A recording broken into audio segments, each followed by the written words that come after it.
Good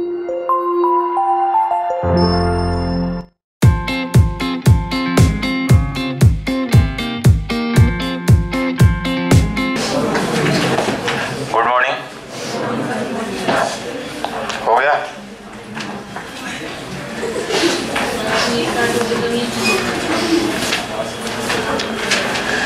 ठीक है, आज हम शुरू करने वाले हैं आपका संसद। लेकिन संसद के सबसे पहले हम 3 चीजों का डिस्कशन करेंगे, जिसमें पहला है राष्ट्रपति, ठीक है, उसके बाद प्रधानमंत्री, क्लियर, उसके बाद हम आएंगे संसद में, ठीक है। राष्ट्रपति जो पद का उल्लेख है वो मैंने आपको बताया था कि उसका वर्णन किसमें है, अनुच्छेद 52 है ना, 52 में। उसके बाद आता है आपका संघ की कार्यपालिक शक्तियां, आर्टिकल 53 है ना। अब देखिए, इसमें जो सबसे महत्वपूर्ण प्रश्न ये बनता है कि संसद की कार्यपालिक शक्तियां किसमें निहित हैं, ठीक है। तो संसद की कार्यपालिक शक्तियां राष्ट्रपति में निहित है, इस चीज को दिमाग में रखेंगे, ठीक है। हालांकि वास्तविक कार्यपालिका आपका प्रधानमंत्री और उसका मंत्रिमंडल होता है। वास्तविक कार्यपालिका, ठीक है, वो कौन होता है, राष्ट्रपति और उसका मंत्रिमंडल। लेकिन जो कार्यपालिक शक्तियां हैं वो निहित होती हैं राष्ट्रपति में, ठीक है, क्लियर, इस चीज को ध्यान रखेंगे। उसके बाद आपको यदि राष्ट्रपति में पूछा जाता है तो मैंने आपको बताया था उसकी जो पदावधि होती है वो है अनुच्छेद 56 में, है ना, और निर्वाचन मंडल उसका उल्लेख है अनुच्छेद 54 में। सबसे महत्वपूर्ण जो आपको दिमाग में रखना है कि राष्ट्रपति के निर्वाचन में यानी राष्ट्रपति के चुनाव में कौन कौन पार्टिसिपेट करता है, क्लियर। तो उसमें पहली चीज ये होगी कि आपका संसद के जो दोनों सदन हैं, ठीक है, दोनों सदनों के निर्वाचित सदस्य, निर्वाचित सदस्य का मतलब यह है कि जिनको चुना गया है, जो मनोनीत लोग हैं राज्य मतलब कि ALSS वाले, आर्ट लिटरेचर सोशल साइंस और साइंस वाले, ठीक है, तो वो नहीं, जिनको राष्ट्रपति अपने से मनोनीत उठा के बैठा दिया ना, वो नहीं, एंग्लो इंडियन नहीं, जिनको चुनाव में भाग लेकर के, जो चुनाव में भाग लेकर के चयनित होके आए हैं वो होते हैं निर्वाचित सदस्य। तो संसद के दोनों सदन, ठीक है, संसद के दोनों सदनों के है ये, क्लियर, यानी कि राज्यसभा और लोकसभा के निर्वाचित सदस्य, पहला पॉइंट क्लियर, ये भाग लेंगे, क्लियर। दूसरे आपके जो विधानसभा होती है राज्यों के, ठीक है, राज्यों की विधानसभा के, विधानसभा माइंडेड, नॉट विधान परिषद, ठीक है, विधानसभा के निर्वाचित सदस्य, विधानसभा के निर्वाचित सदस्य, क्लियर, ठीक है।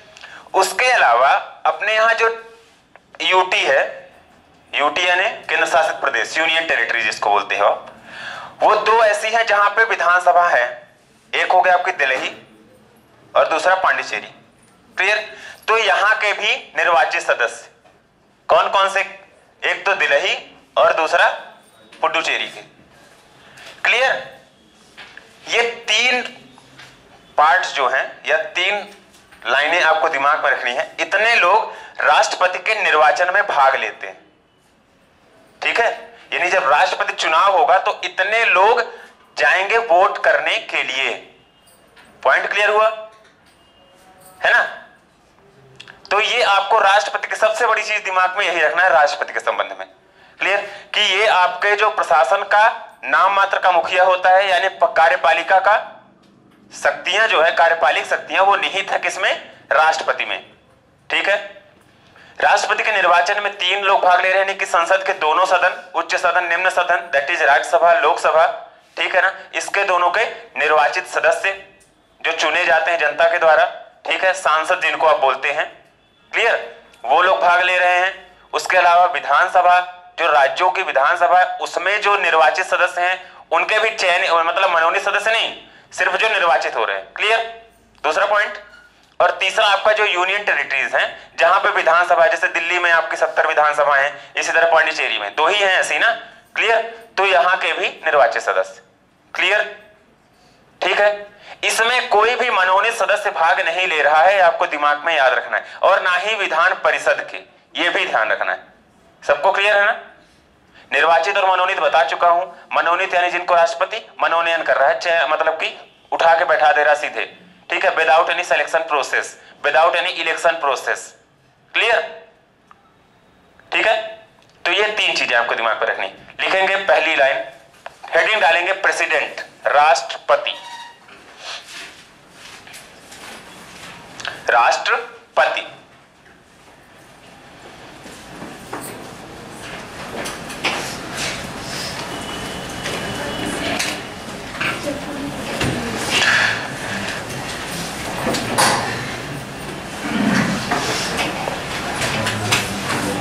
लिखेंगे संविधान के भाग 5 रोमन में लिखेंगे, ऐसा भी, ठीक है। संविधान के भाग 5 के अनुच्छेद 52 से 78 तक, अनुच्छेद 52 से 78 तक, 78 तक संसद की कार्यपालिका, अनुच्छेद 52 से 78 तक, फ्रॉम 52 टू 78, अनुच्छेद 52 से 78 तक संसद की कार्यपालिका का वर्णन है।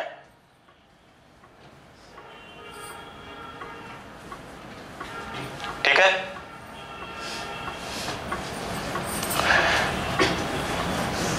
संघ की कार्यपालिका में अगली लाइन बना के लिखेंगे इसको, और जितने शब्द इसमें बोलूंगा ध्यान रखेंगे। संघ की कार्यपालिका में राष्ट्रपति, उपराष्ट्रपति,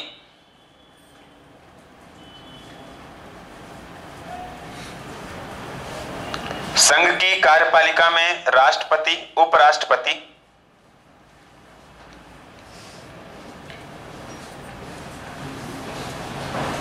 प्रधानमंत्री, मंत्रिमंडल, प्रधानमंत्री कॉमा करके मंत्रिमंडल, तथा महान्यायवादी शामिल होते हैं।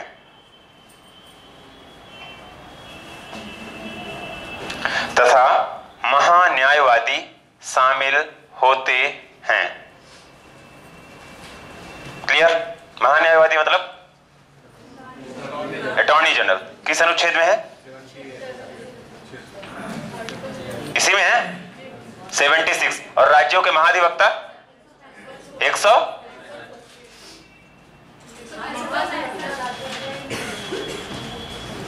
राज्यों के महाधिवक्ता उधर 76 अटॉर्नी जनरल और उधर 165। ठीक है, क्लियर पॉइंट ना? ओके,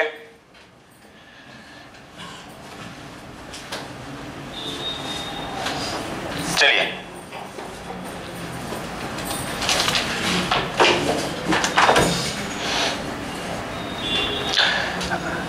अगली लाइन लिखेंगे। संघ की कार्यपालिक शक्तियां, संघ की कार्यपालिक शक्तियां राष्ट्रपति में निहित होती हैं।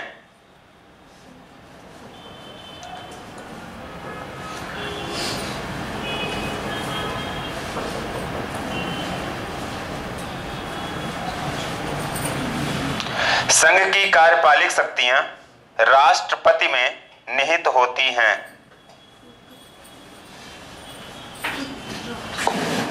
ठीक है, ये आपके अनुच्छेद 53 में भी दिया हुआ है। क्लियर है ना? ध्यान रखेंगे। राष्ट्रपति नाम मात्र की कार्यपालिका है। अगली लाइन, राष्ट्रपति नाम मात्र की कार्यपालिका है।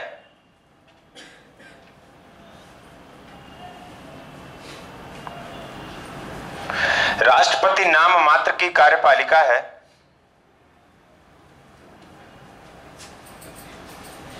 तथा प्रधानमंत्री व उसका मंत्रिमंडल, तथा प्रधानमंत्री व उसका मंत्रिमंडल वास्तविक कार्यपालिका है।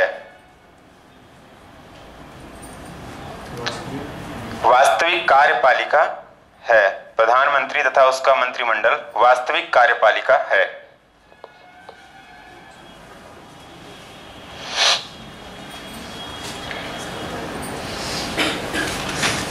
ठीक है।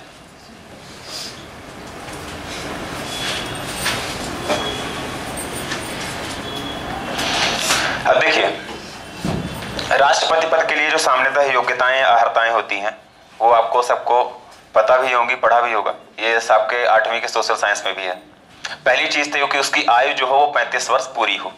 ठीक है, यानी 35 वर्ष से अधिक होनी चाहिए आयु। क्लियर, पूरी कर चुका हो। क्लियर, ये नहीं 35 वर्ष का हो, 35 वर्ष की आयु पूरी कर चुका हो। क्लियर। और दूसरी चीज, संसद का यानी कि लोकसभा का सदस्य बनने की योग्यता रखता हो। ठीक है, लोकसभा का सदस्य बनने की योग्यता रखता हो, यानी वो सांसद कहीं का निर्वाचित हो सके, ऐसी उसका योग्यता होनी चाहिए। क्लियर। तो ये बहुत सामान्य सी चीजें हैं, परीक्षा में सामान्यतः अब नहीं पूछता है ये, पहले बहुत सरल क्वेश्चनों में मतलब प्रश्नों में पूछा जाता था। क्लियर। तो लिखेंगे राष्ट्रपति का निर्वाचन। राष्ट्रपति का निर्वाचन हेड डालेंगे, हेडिंग राष्ट्रपति का निर्वाचन।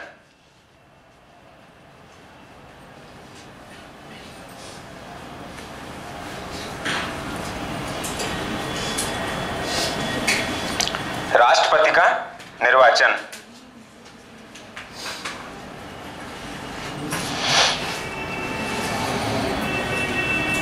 ठीक है। अब इसका उल्लेख किस अनुच्छेद में है? मैंने भी बोला ना, अनुच्छेद 54। कोष्टक में लिख लीजिए अनुच्छेद 54 या आर्टिकल 54 अनुच्छेद 54।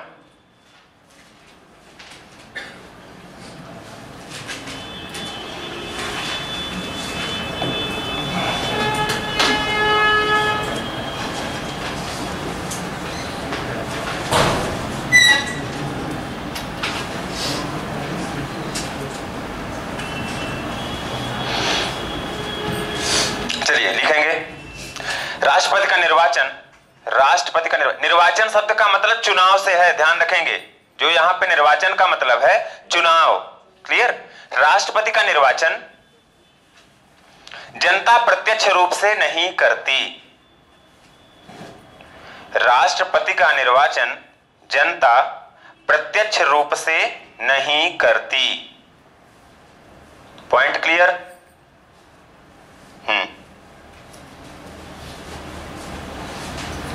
राष्ट्रपति का निर्वाचन जनता प्रत्यक्ष रूप से नहीं करती, बल्कि एक निर्वाचक मंडल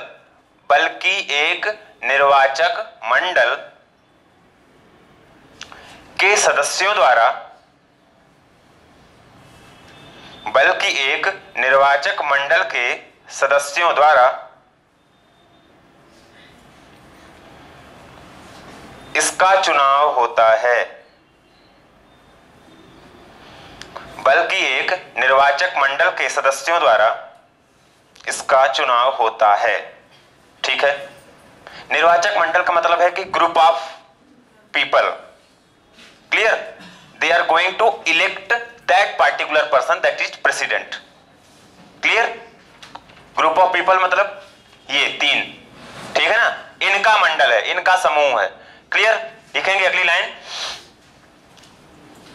इसमें निम्न लोग शामिल होते हैं।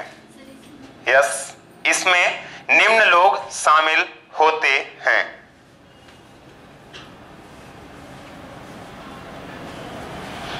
इसमें निम्न लोग शामिल होते हैं।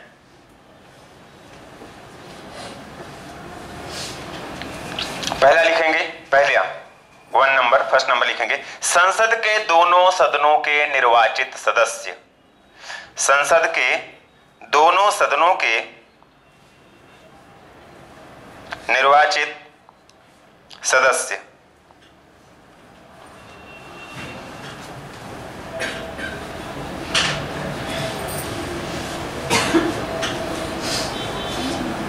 ठीक है, क्लियर?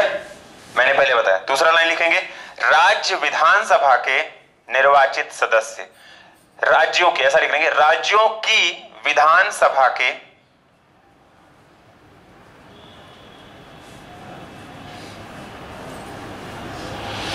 राज्यों की विधानसभा के निर्वाचित सदस्य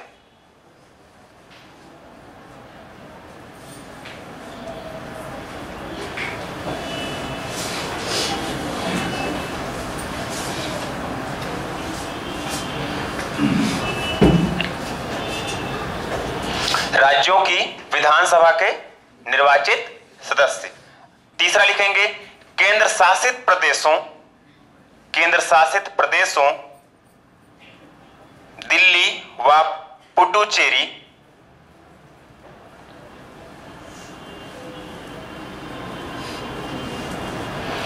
केंद्र शासित प्रदेशों दिल्ली व पुडुचेरी, जिसको आप पांडिचेरी भी बोलते हैं, पुडुचेरी के निर्वाचित सदस्य।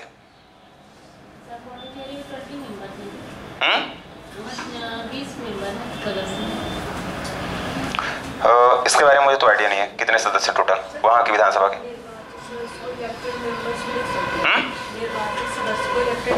हाँ इलेक्टेड मेंबर ही बोलते हैं। तो ये जो विधानसभा से ये विधायक वगैरह जाएंगे। हाँ, विधानसभा के जो सदस्य होते हैं उनको आप विधायक बोलते हैं ना, ठीक है, member of legislative assembly, clear. और विधान परिषद वाले बोलते हैं मेंबर ऑफ लेजिस्लेटिव काउंसिल, ठीक है। जो सांसद होते हैं उनको मेंबर ऑफ पार्लियामेंट बोलते हैं आप, एमपी जिसको बोलते हो आप, ठीक है, क्लियर। मैं हिंदी शब्द बोल रहा हूं इसलिए, ठीक है, क्लियर। तो आपको ये 3 पॉइंट दिमाग में बहुत अच्छे से रखने हैं, क्योंकि अभी मैं अगले नेक्स्ट इसके बाद उपराष्ट्रपति को बताऊंगा तो थोड़ा सा कंफ्यूज नहीं होंगे, क्लियर, क्योंकि उसमें फिर ये हट जाते हैं 1-2 पॉइंट इसके, क्लियर। तो आपको 3 चीजें इसमें दिमाग में रखनी है।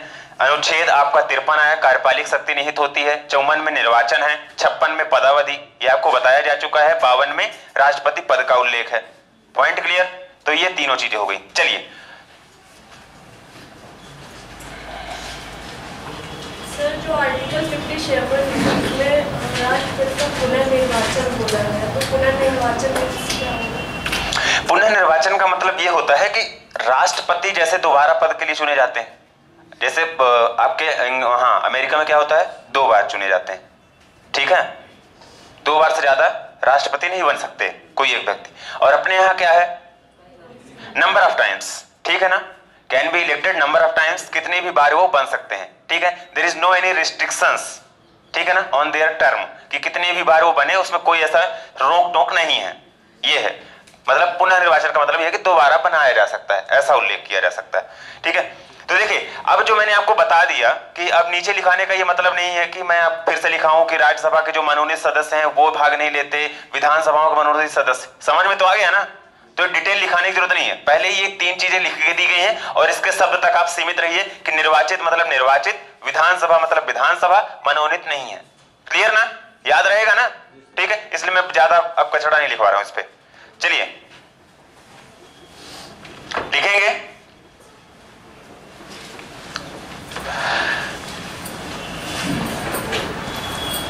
राष्ट्रपति के उम्मीदवार के लिए निर्वाचक मंडल के, हाँ, राष्ट्रपति के उम्मीदवार के लिए निर्वाचक मंडल के,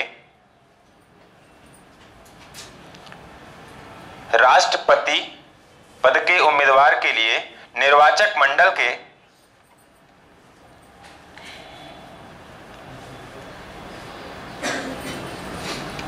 निर्वाचक मंडल के 50 सदस्य प्रस्तावक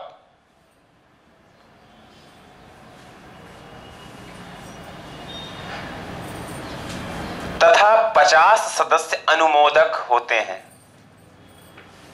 50 सदस्य प्रस्तावक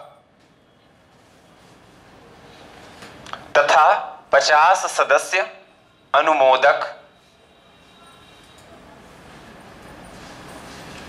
ठीक है, होते हैं। अब 50 सदस्य प्रस्तावक का मतलब यह होता है कि शब्द आपने लिखा निर्वाचक मंडल, ठीक है, कि मतलब 50 लोग उसको इंट्रोड्यूस करने वाले होने चाहिए, ठीक है, उसका सपोर्ट करने वाले होने चाहिए, ठीक है, कि यस आप खड़े हो जाइए, क्लियर। 50 लोग कम से कम उसका नाम दें, ये हो गए आपके प्रस्तावक, ठीक है, और 50 सदस्य ऐसे होने चाहिए जो इस चीज को रेटिफाई करें, अनुमोदित करें कि यस ठीक है ये, यानी कि 50 लोग इंट्रोड्यूस करने वाले होने चाहिए और 50 लोग उसको रेटिफाई करने वाले होने चाहिए कि यस ठीक है आप खड़े हो सकते हैं। क्लियर? तो ये पहली चीज, मतलब इसमें टर्म ये है कि 50 सदस्य प्रस्तावक, ये प्रश्नों में आया है, ध्यान रखेंगे कि राष्ट्रपति के लिए कितने प्रस्तावक होने चाहिए, कितने अनुमोदक होने चाहिए। ठीक है, तो आपको ये 50-50 याद रखना है कि 50 आपके प्रस्तावक होंगे और 50 आपके अनुमोदक होंगे। ठीक है, कि जो 50 मतलब इंट्रोड्यूस करेंगे, क्लियर, और उसके बाद 50 उसको रेटिफाई करेंगे कि yes it is correct, you have to just go ahead. ठीक है ना, आप आगे जाइए, आगे कीजिए अपना काम।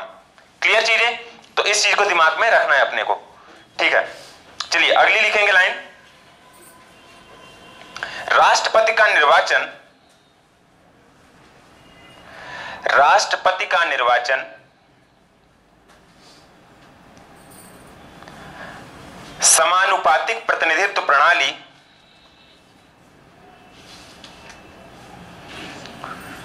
समानुपातिक प्रतिनिधित्व प्रणाली और एकल संक्रमणीय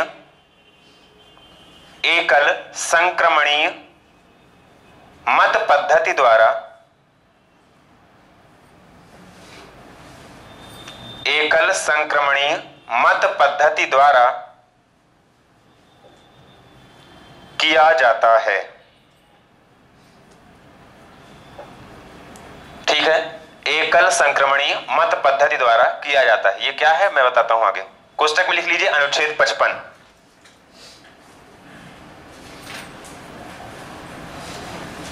ये जो चौथा नंबर है 50 प्रस्ताव, ये फैक्ट था कि ये भी किसका भी, ये एक फैक्ट है। ठीक है, जिसको दिमाग में आपको रखना है, ये चेंज नहीं होता है। क्लियर? ये 50 प्रस्तावक 50 अनुमोदक राष्ट्रपति के लिए जरूरी हैं, उपराष्ट्रपति के लिए इससे कम होते हैं। ठीक है, कितने होते हैं हम आगे बताते हैं आपको।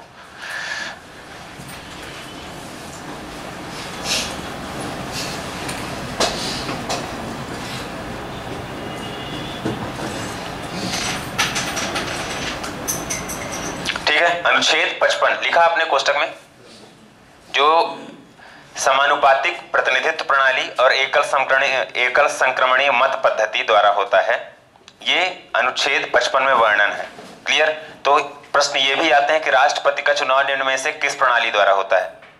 ठीक है, जैसे अपना जो चुनाव है वो किस प्रणाली से होता है, मतलब जो हम वोट देने जाते हैं,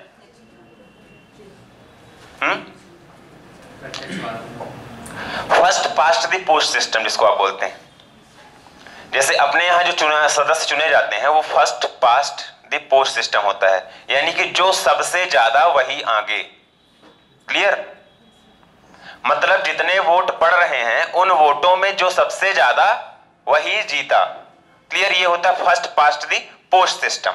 ठीक है, और एकल संक्रमणीय मत पद्धति में ऐसा होता है, समझेंगे थोड़ा सा। मान लीजिए ये 3 सदस्य चुने जा रहे हैं, मतलब चुनाव में खड़े हुए हैं। क्लियर?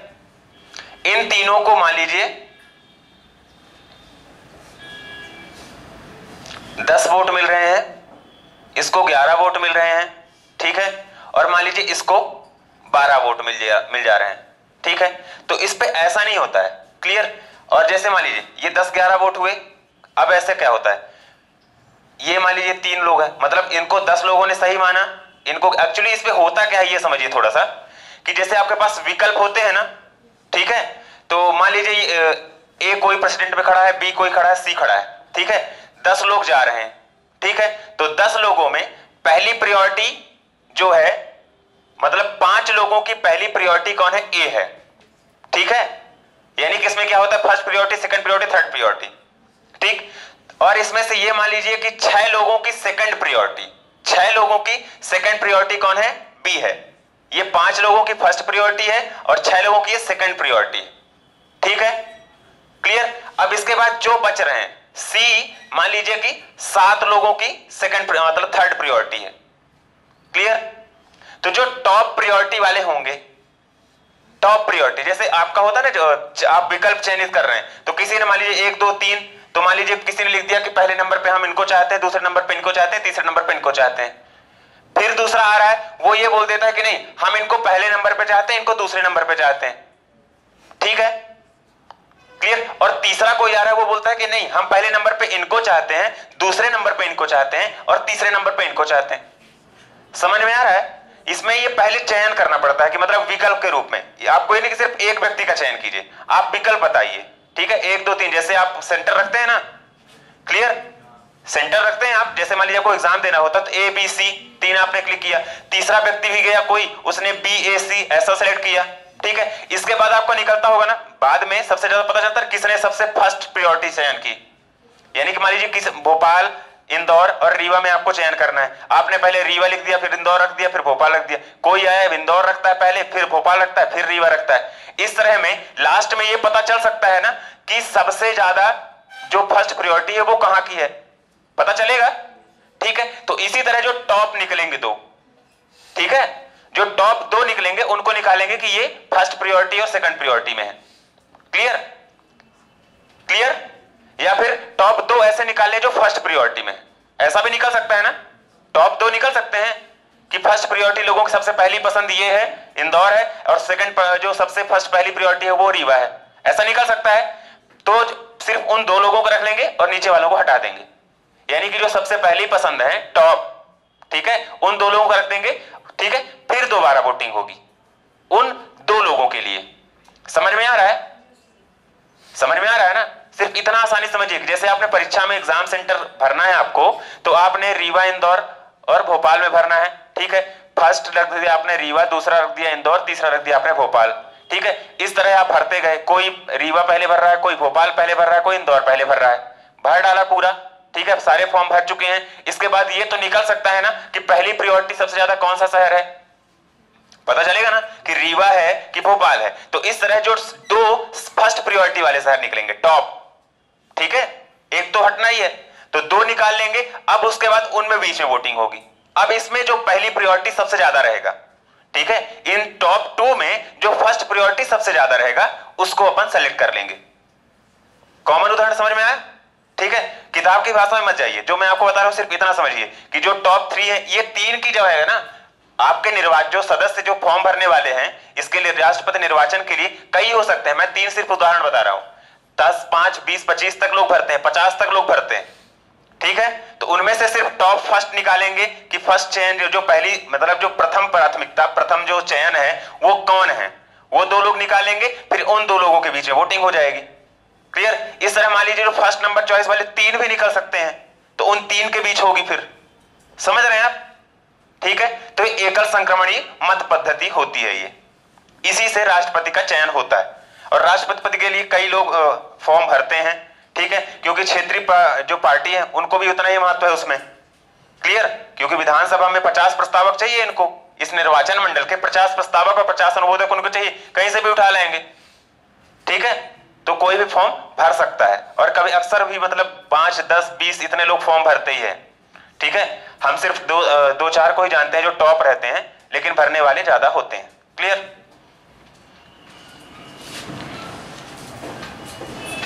चलिए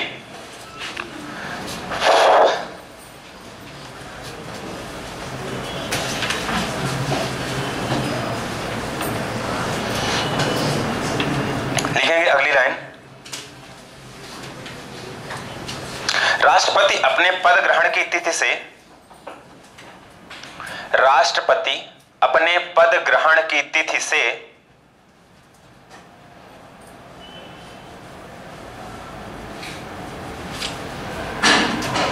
राष्ट्रपति अपने पद ग्रहण की तिथि से 5 वर्ष के लिए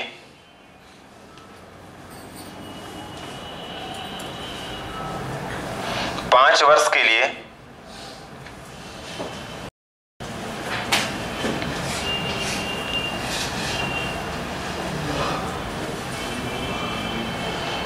वर्ष के लिए पद धारण करेगा, पद धारण करेगा। इसका उल्लेख किसमें है? समयावधि पदावधि किस अनुच्छेद में? 56 में है ना? सबको पता है, आधे तो सो रहे होते हैं।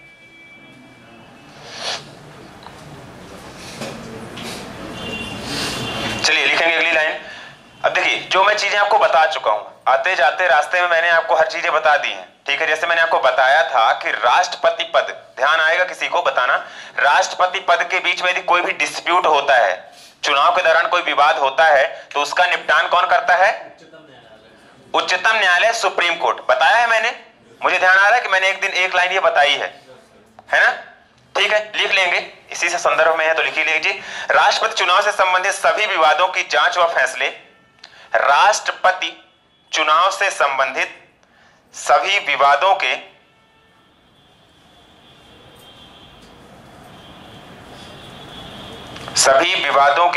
जांच व फैसले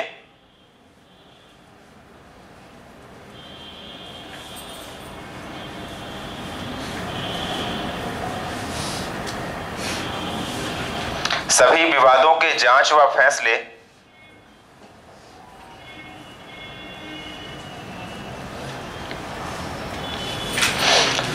उच्चतम न्यायालय में होते हैं। उच्चतम न्यायालय मतलब सुप्रीम कोर्ट में होते हैं। सभी फैसले उच्चतम न्यायालय में होते हैं तथा उसका फैसला अंतिम होता है, तथा उसका फैसला अंतिम होता है।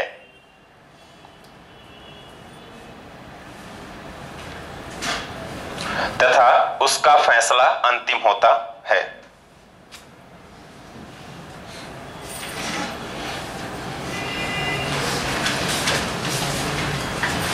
एक चीज ये भी याद रखेंगे कि राष्ट्रपति के चुनाव को इस आधार पर चुनौती नहीं दी जा सकती कि निर्वाचक मंडल अधूरा है, ठीक है।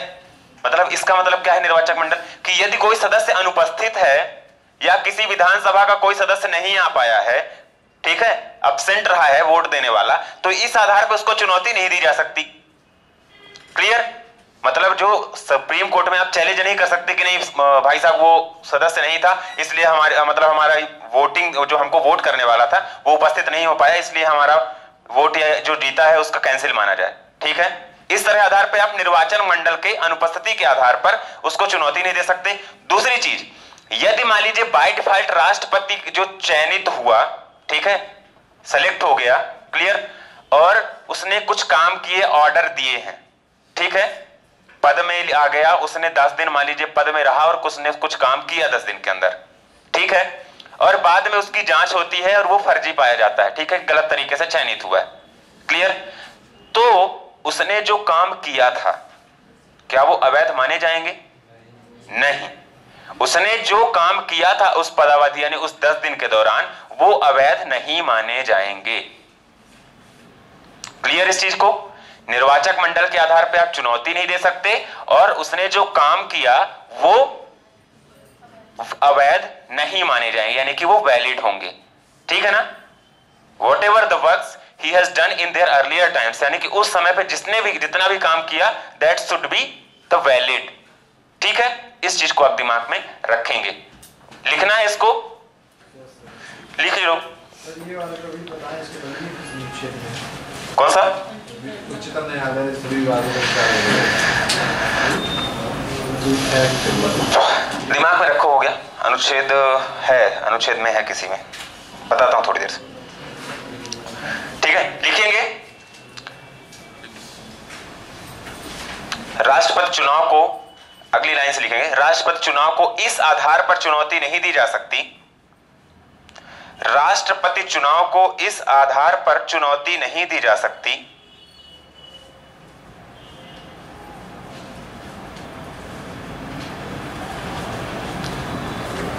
कि निर्वाचक मंडल अपूर्ण है। राष्ट्रपति चुनाव को इस आधार पर चुनौती नहीं दी जा सकती कि निर्वाचक मंडल अपूर्ण है।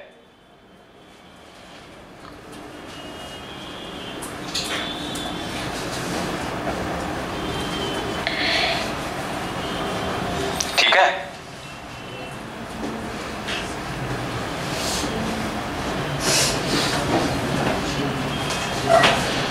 ठीक। अगला लिखेंगे, अगली लाइन, यदि किसी व्यक्ति की राष्ट्रपति के रूप में, यदि किसी व्यक्ति की राष्ट्रपति के रूप में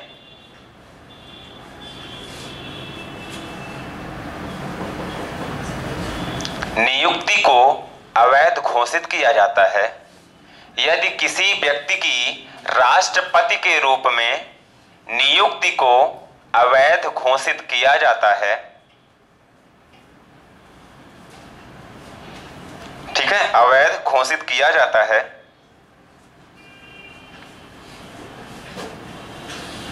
तो उच्चतम न्यायालय की घोषणा से पूर्व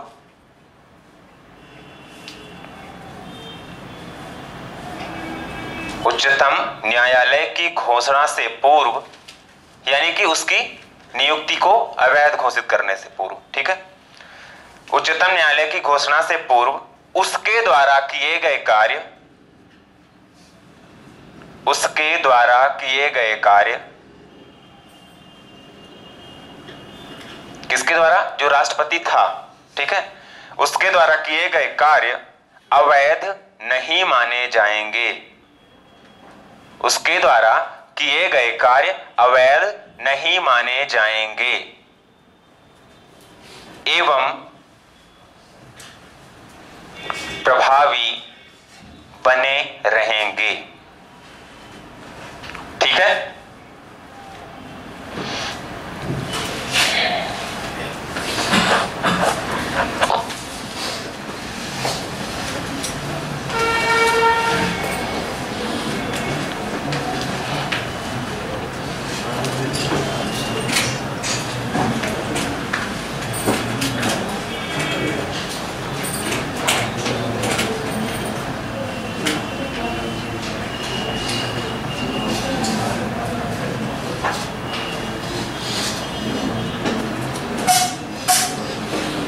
अब देखिए, जो राष्ट्रपति होता है वो जब अपने पद का त्याग करता है तो रिजिग्नेशन किसको देता है? उपराष्ट्रपति को, ठीक है। तो एक तो पहली चीज वो उपराष्ट्रपति को अपना रिजिग्नेशन देगा, त्याग पत्र देगा, ठीक है। इसके अलावा जब महाभियोग लगता है, महाभियोग का उल्लेख किस अनुच्छेद में है? अनुच्छेद 61, ठीक है, 61 में महाभियोग। अच्छा, महाभियोग जब लगाया जाता है तो उसकी एक पूरी प्रोसेस है, ठीक है। तो देखिए उस प्रोसेस में क्या होता है कि सबसे पहले यानी कि 14 दिवस पूर्व राष्ट्रपति को इसके बारे में लिखित सूचना दी जाएगी, ठीक है। महाभियोग कब लगाया जाता है? कोई भी असंवैधानिक कार्य अपने पद का दुरुपयोग कर रहा है वो यदि, तब, ठीक है। तो 14 दिन पूर्व उसकी लिखित सूचना दी जाएगी, ठीक है, राष्ट्रपति को। उसके बाद सदन में प्रस्ताव पेश किया जाएगा, सदन यानी कि उच्च सदन या निम्न सदन में, ठीक है। उसमें प्रस्ताव पारित होने के बाद 2/3 बहुमत से उसको पारित करना होगा। 2/3 का मतलब समझ रहे हैं कि यदि 100 है टोटल तो इसका 2/3 कितना होगा? लगभग 66.66, ठीक है। यदि 300 है तो मतलब लगभग 200 लोग पारित करें, समझ रहे हैं, अपने आप में बड़ी चीज होती है, सामान्य 50% नहीं है, ठीक है। 2/3 बहुमत से पारित होने, सदन के यानी कि टोटल जितने सदस्य हैं, ये नहीं उपस्थित, टोटल जो सदस्य हैं उसके 2/3 बहुमत से वो पारित होना चाहिए प्रस्ताव, पहली चीज, ठीक है। उसके बाद दूसरे सदन से भी जांच कराएगा, जब दूसरे सदन में जाएगा ये प्रस्ताव तो दूसरा सदन भी उन आरोपी की जांच कराएगा, क्लियर। उसके बाद फिर वो वहां से पारित होगा, ठीक है, क्लियर। तो लिखेंगे पहले एक लाइन ये लिखेंगे आप, राष्ट्रपति त्याग पत्र, राष्ट्रपति त्याग पत्र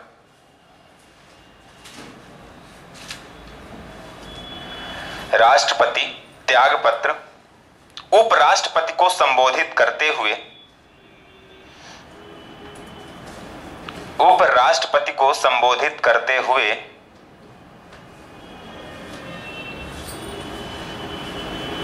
देता है, उपराष्ट्रपति को संबोधित करते हुए देता है।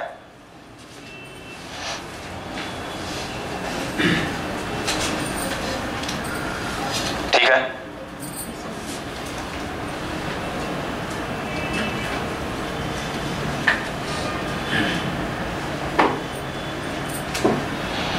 क्लियर। उसके बाद अगली लाइन लिखेंगे,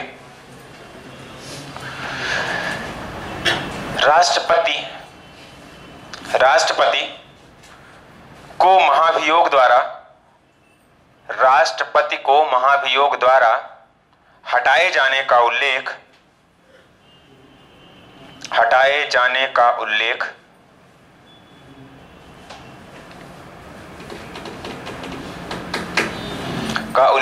अनुच्छेद 61 में है।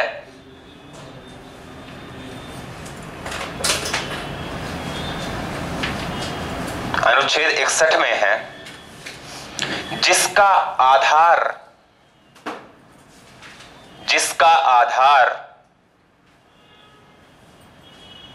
केवल एक संविधान का अतिक्रमण है।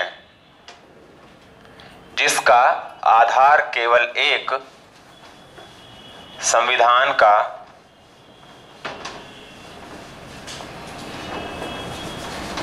अतिक्रमण है।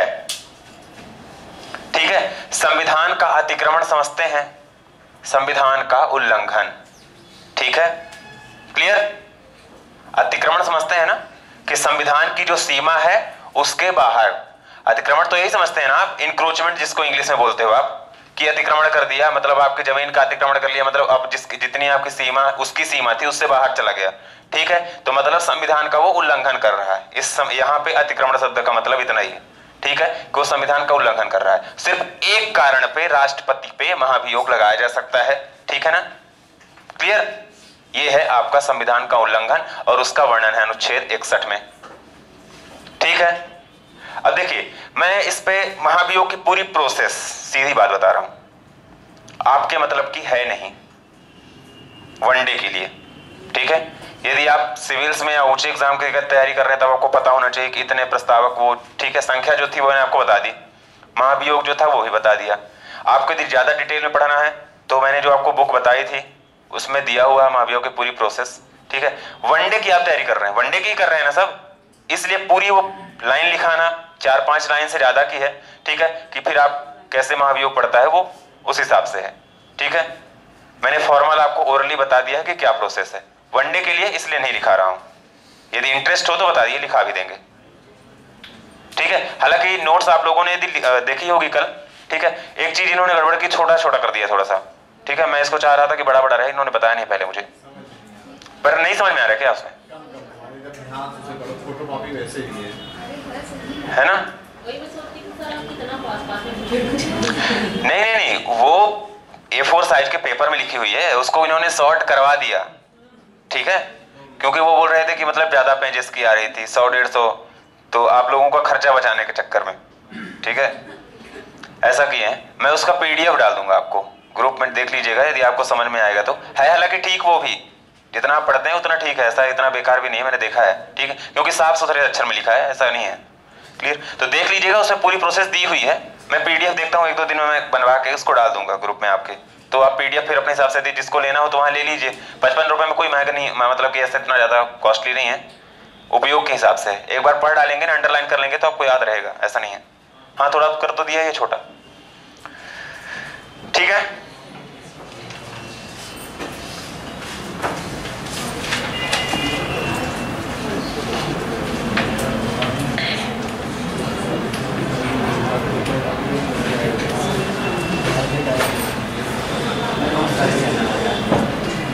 चलिए लिखेंगे अगला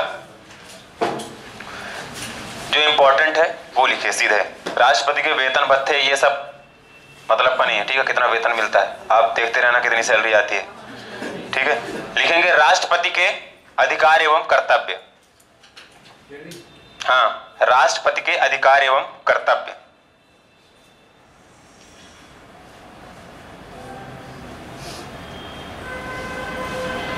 ये इंपॉर्टेंट है, ध्यान रखेंगे। अधिकार एवं कर्तव्यों में बहुत सारी चीजें हैं जिनका मनोनयन, जिनका चयन, ठीक है, जितने साइन, सिग्नेचर सब ये यही करते हैं। ठीक है, तो पहला टॉपिक डालेंगे इसमें। पहली चीज, नियुक्ति संबंधी अधिकार। नियुक्ति संबंधी अधिकार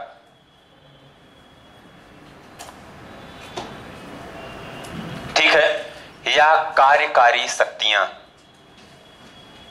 नियुक्ति संबंधी अधिकार या कार्यकारी शक्तियां। ठीक, लिखेंगे पहला, भारत सरकार के सभी कार्य, भारत सरकार के सभी कार्य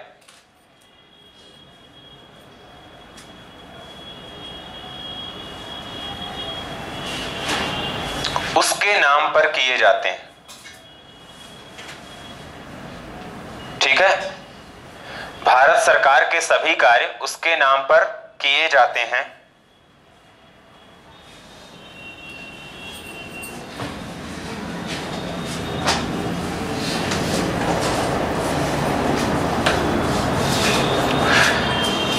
वह प्रधानमंत्री व अन्य मंत्रियों की नियुक्ति करता है। वह प्रधानमंत्री व अन्य मंत्रियों की नियुक्ति करता है।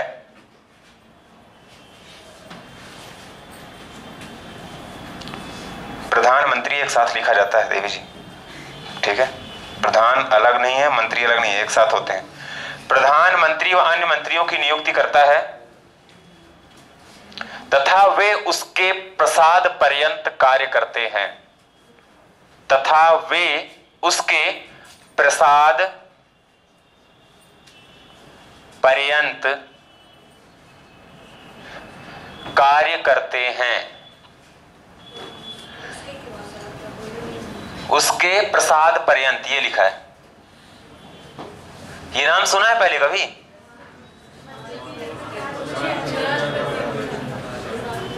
प्रसाद पर्यंत का क्या मतलब है?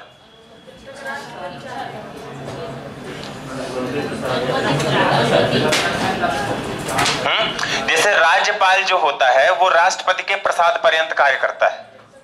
कब तक? इसका मतलब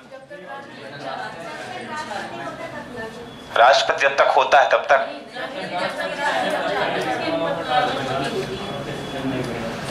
हाँ, आप लोग थोड़ा सा सही बता रहे हैं। देखिए, प्रसाद पर्यंत का मतलब यह है कि राष्ट्रपति की इच्छा अनुसार, ठीक है, जब तक उसकी कृपा बने रहे उन पे, ठीक है, क्लियर। तो जब तक राष्ट्रपति का प्रसाद उनको मिलता रहे, जब तक उसकी कृपा बनी रहे, तब तक वो कार्य करते हैं, ठीक है, क्लियर। हालांकि प्रधानमंत्री और मंत्री परिषद भी, जैसे बोलते हैं ना कि राष्ट्रपति मंत्री परिषद को भंग कर सकता है, ठीक है, हालांकि ऐसा होता नहीं है जब तक प्रधानमंत्री या मंत्री परिषद नहीं चाहती खुद भी, ठीक है, वो भंग कर सकता है, लेकिन क्लियर, वो उस समय पे जब यदि इनके पास बहुमत ना हो, है ना। इसलिए ये लिखा या कहा जाता है कि राष्ट्रपति के प्रसाद पर्यंत या उसकी इच्छा के अनुरूप मंत्री परिषद व प्रधानमंत्री कार्य करते हैं, ठीक है। तो प्रसाद पर्यंत का मतलब सिर्फ यही है कि उसकी इच्छा तक, जब तक उसकी इच्छा है, सहमति है, ठीक है, अनुमति है, जो ये बोल रही हैं वो भी मान लीजिए।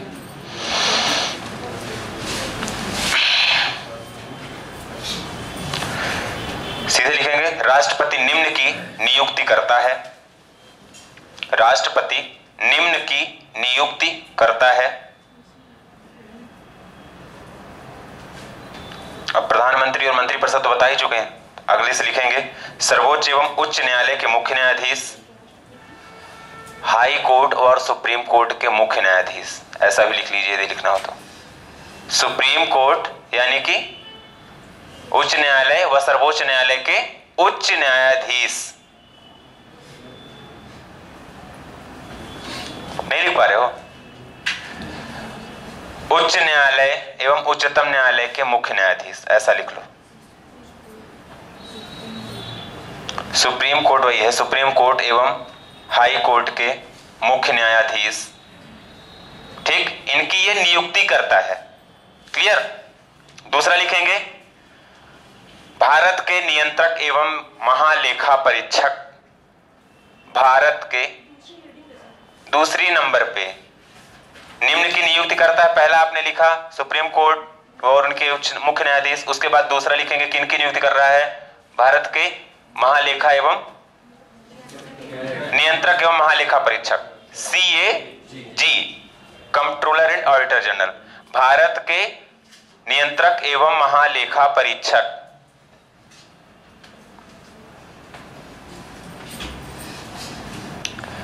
सब लोग रहे हो ना, साइलेंट रहना आप, ठीक है?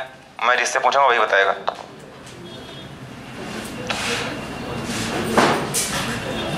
सीएजी कहां से लिया गया, किस देश के संविधान से? भुनभुनाहट नहीं, वेरी गुड। सीएजी कहां से लिया गया है?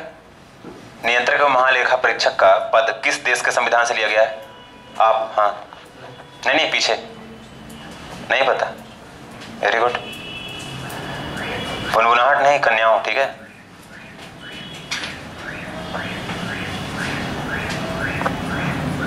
किस देश से लिया गया है? आप,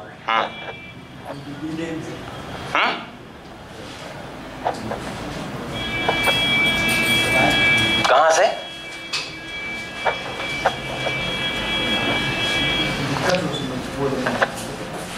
ठीक है, मैं समझ गया हूं, ठीक है, सुन लिया पहली बार में।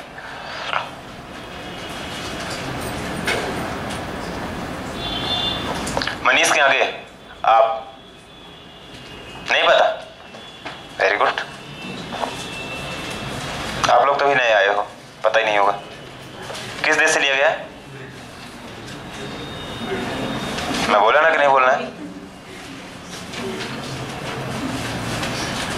कहां से लिया गया?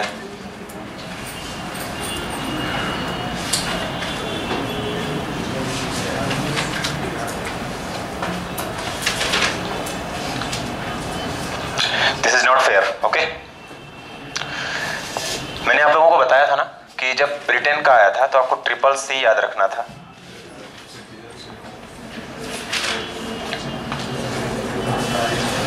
एक था CAG, controller and auditor general, नियंत्रक एवं महालेखा परीक्षक।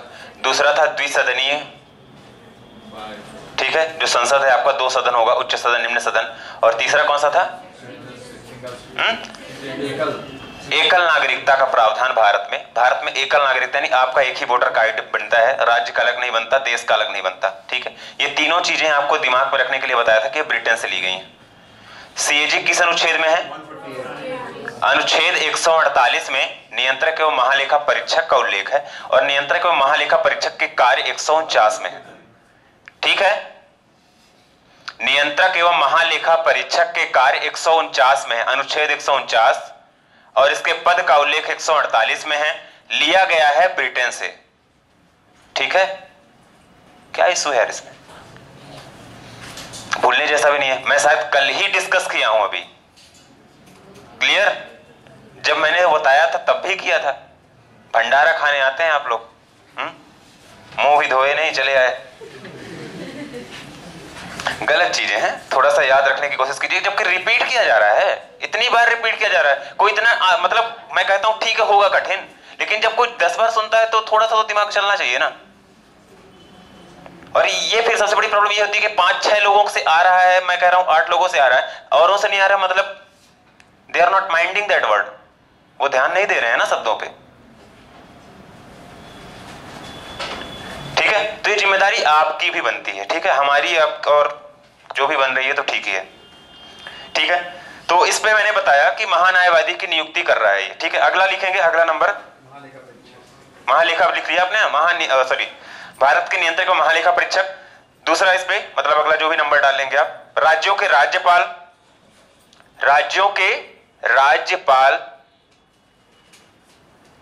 ठीक है? गवर्नर जिनको आप बोलते हैं।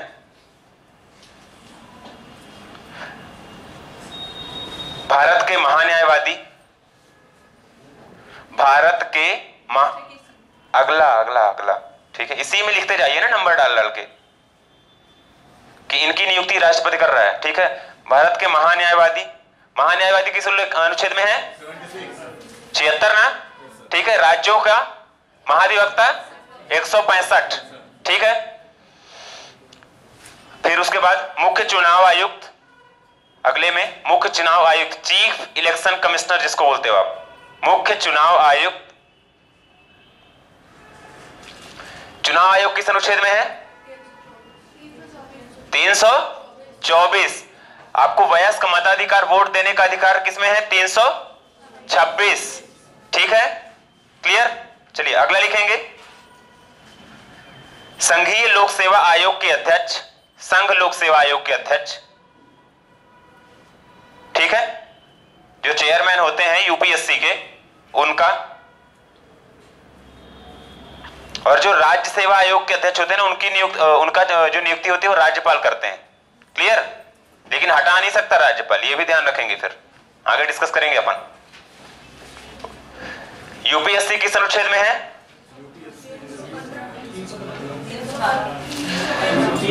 जो एक आयोग होगा केंद्रीय, मतलब क्या बोलते हैं उसको, अखिल भारतीय सेवा, वो अनुच्छेद 312 में है।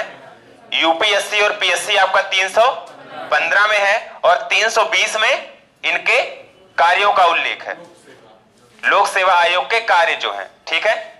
क्लियर? अनुच्छेद 320 में इनका कार्य है, 315 में इनका यानी कि यूपीएससी और पीएससी का उल्लेख है, और अखिल भारतीय सेवा 312 में है, ठीक है। क्लियर ना? ओके, अगला लिखेंगे वित्त आयोग के सदस्यों, वित्त आयोग के सदस्यों, वित्त आयोग किसमें है? 280 अनुच्छेद 200, सबको पता है वित्त आयोग के सदस्य है ना, तो वित्त आयोग का उल्लेख अनुच्छेद 280 में, 280 280। क्लियर? अगला लिखेंगे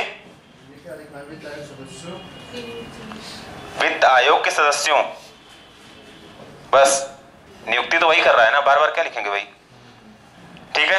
भारत के राजदूतों एवं अन्य राजनयिक, भारत के राजदूत एवं अन्य राजनयिक,